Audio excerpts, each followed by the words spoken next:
अस्सलाम वालेकुम। आज की वीडियो में हम एक बहुत ही अहम बीमारी के बारे में डिस्कस करेंगे जो कि हमारे माशरे में बहुत तेज़ी से फैल रही है और जिस्म के तकरीबन हर हिस्से को इफ़ेक्ट करती है। मैं बात कर रहा हूँ हाई ब्लड प्रेशर, या जिसको मेडिकल टर्मिनोलॉजी में आप हाइपरटेंशन भी कहते हैं।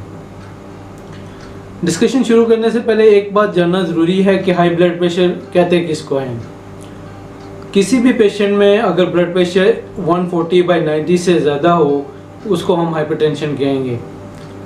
लेकिन एक और बात जो जानना ज़्यादा ज़रूरी है वो ये है कि सिर्फ एक रीडिंग अगर 140/90 से ज़्यादा हो तो वो हाइपरटेंशन नहीं होगी, क्योंकि बाज़ कंडीशंस ऐसी होती हैं जिनमें ब्लड प्रेशर आर्जी तौर पर ज़्यादा हो सकता है, जैसे कि जिस्म के किसी हिस्से में दर्द हो रहा है या मरीज़ को बुखार हो, या जब आप चल के आते हैं, एक्सरसाइज करके आते हैं, तो एक नॉर्मल फिजियोलॉजिकल फिनोमेना है कि थोड़ी देर के लिए ब्लड प्रेशर ज़्यादा हो जाता है।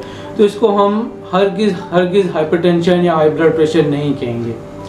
हाई ब्लड प्रेशर के लिए ज़रूरी है कि मरीज़ का ब्लड प्रेशर 3 मुख्तलिफ मौके पे 140/90 से ज़्यादा हो, और जो मेडिकल पर्सनल्स हैं, जो चेक करने वाले हैं, उनके लिए ये ज़रूरी है कि क्लिनिक में जब भी आप ब्लड प्रेशर चेक करें मरीज़ का, तो मरीज़ कम से कम ब्लड प्रेशर चेक करने से पहले 5 मिनट पहले आराम से बैठा हुआ हो।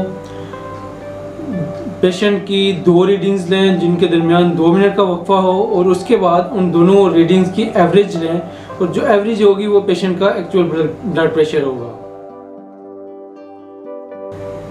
अब हम बात करते हैं ब्लड प्रेशर के मरीज़ों में अलामात क्या होती हैं। तो ज़्यादातर जो ब्लड प्रेशर के मरीज़ होते हैं उनमें कोई ख़ास अलामत नहीं होती। उनका जो हाई बीपी का मसला या हाइपरटेंशन है वो रूटीन क्लिनिकल चेकअप पे पता चलता है, जबकि बहुत दूसरे मरीज़ों में ये है कि सर दर्द हो सकता है, गर्दन के पट्टों का दर्द हो सकता है, इस तरह सांस फूलने का मसला हो सकता है, या नाक से खून आ सकता है। तो ये सारी अलामात जो हैं ब्लड प्रेशर की हो सकती हैं। अब चूँकि बहुत सारे मरीज़ों में कोई अलामात नहीं होती, तो इट इज़ रिकमेंडेड कि अगर आपकी उम्र 18 साल से ज़्यादा है तो 2 साल में कम से कम एक बार अपना ब्लड प्रेशर ज़रूर चेक करवाएं। वो अफराद जिनकी उम्र 40 साल से ज़्यादा है, या ऐसे अफराद जो 18 से 39 साल की उम्र में हैं और उनकी फैमिली में ब्लड प्रेशर का मसला है, या उनके दूसरे रिस्क फैक्टर हैं जो ब्लड प्रेशर ज़्यादा कर सकते हैं, तो उनको चाहिए कि साल में कम से कम एक दफ़ा अपना ब्लड प्रेशर ज़रूर चेक करवाएं। अब जहन में अगला सवाल ये उठता है कि कौन से मरीज़ ऐसे होते हैं जिनमें ब्लड प्रेशर होने का रिस्क ज़्यादा होता है। तो सबसे पहली चीज़ जो है वो एज फैक्टर है। बढ़ती एज के साथ साथ ब्लड प्रेशर की बीमारी या हाइपरटेंशन होने का रिस्क बढ़ता रहता है। स्पेशली मर्द हजरात में बढ़ती एज के साथ साथ ब्लड प्रेशर ज़्यादा होने का ख़तरा होता है। इसके बाद दूसरी और सबसे अहम चीज़ जिससे ब्लड प्रेशर ज़्यादा होने का रिस्क होता है वो है फैमिली हिस्ट्री। अगर किसी इंसान की फैमिली में या करीबी रिश्तेदारों में हाइपरटेंशन की हिस्ट्री है या हाई बीपी की हिस्ट्री है, तो उनमें बहुत ज़्यादा चांस होता है कि उनमें ब्लड प्रेशर ज़्यादा हो सके। इसी तरह जो लोग ओवरवेट हैं या जिनका वज़न ज़्यादा है, उनमें भी आम लोगों की निस्बत ब्लड प्रेशर ज़्यादा होने के चांसेस ज़्यादा होते हैं। एक और चीज़ जो कि ब्लड प्रेशर ज़्यादा कर सकती है या हाइपरटेंशन काज कर सकती है वो है स्मोकिंग। जहां लंग्स को और हार्ट को इफ़ेक्ट करती है, वहीं पे ब्लड प्रेशर को भी ज़्यादा करती है। इसके अलावा जो लोग मेंटल स्ट्रेस या इमोशनल स्ट्रेस ज़्यादा लेते हैं, उनमें भी ब्लड प्रेशर ज़्यादा होता है। कुछ बीमारियां ऐसी हैं जो कि ब्लड प्रेशर ज़्यादा करने का बायस बन सकती हैं। मसलन थायराइड के मसले हो गए, या किसी को अगर गुर्दे का मसला है उसमें ब्लड प्रेशर ज़्यादा हो सकता है, एड्रिनल ग्लैंड्स की अबनॉर्मैलिटीज़। इस तरह कुछ खास दवाएं हैं जिनके इस्तेमाल से ब्लड प्रेशर ज़्यादा हो सकता है, जैसे कि बर्थ कंट्रोल पिल्स होगी, या जो नज़ला ज़ुकाम के लिए इस्तेमाल होने वाली कुछ दवाइयाँ हैं। इस तरह कुछ पेन किलर्स हैं जो कि ब्लड प्रेशर को ज़्यादा कर सकती हैं। एक और इम्पॉर्टेंट फैक्टर्स जो लाइफस्टाइल में आता है वो है नमक का ज़्यादा इस्तेमाल। जो लोग खाने में नमक का इस्तेमाल ज़्यादा करते हैं, उनमें ज़्यादा चांस होता है कि वो ब्लड प्रेशर की बीमारी का शिकार हो सकते हैं। तो अब बात करते हैं कि ब्लड प्रेशर को कंट्रोल करना क्यों ज़रूरी है।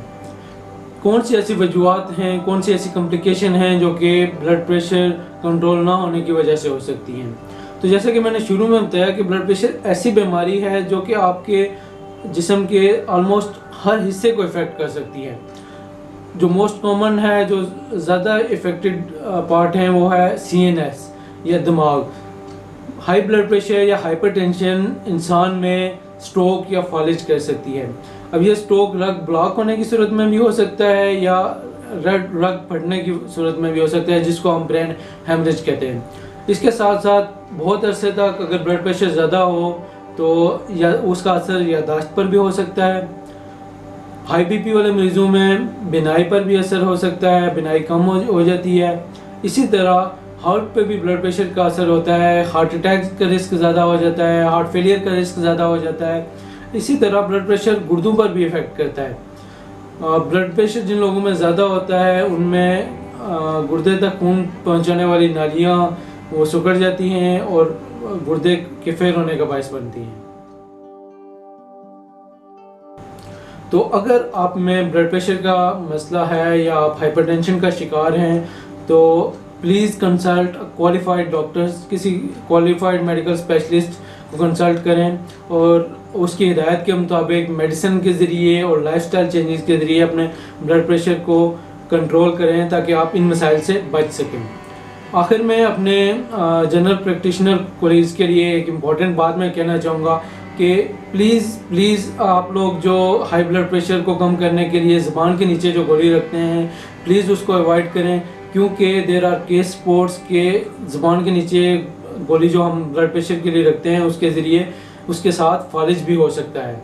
इसी तरह कुछ लोग ब्लड प्रेशर को जल्दी कम करने के लिए एक इंजेक्शन है जिसको लैसिक कहते हैं, वो भी यूज़ करते हैं, लेकिन there is no recommendation for use of this medicine for high blood pressure.